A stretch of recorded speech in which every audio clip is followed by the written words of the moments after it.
right, now let's get to the case of Crystal White, who says excessive force cost her unborn baby its life. She's now suing the Southfield Police Department. Take a look at this video here. This is from back in January, showing that very chaotic encounter between Crystal White and the officers who were responding to a complaint about White from her own family. Priya Mann is live now with more on how police are explaining what happened. And Priya, we know the chief says this video supports his officers. Yeah, he's defending his officers. He says the woman wasn't visibly pregnant. She told police she was about 5 weeks along when she was in the back of a squad car.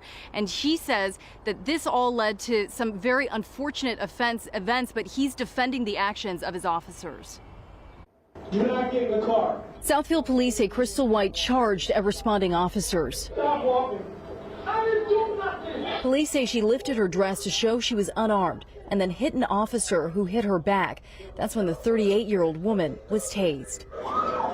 Jeffrey Feiger is now suing Southfield police for excessive force, saying his client, who was pregnant at the time, lost her baby after being tased.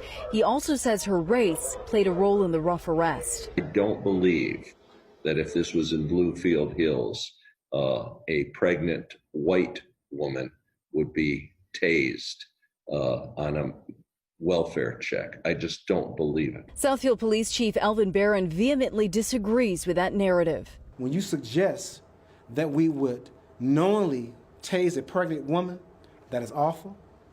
When you suggest that we would base our decisions on how we interact with this community based on race,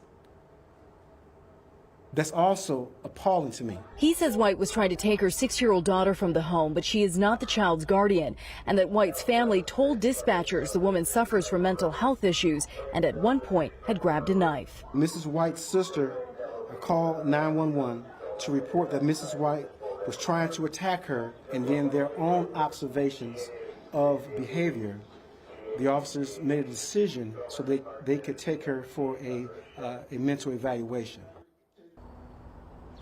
And police did not take her to jail that night. They took her to a hospital to be checked out. They have not been placed on leave. Of course, we'll continue to follow this lawsuit as it develops. Reporting live from Southfield, I'm Priya Mann, Local 4. All right. Thank you, Priya.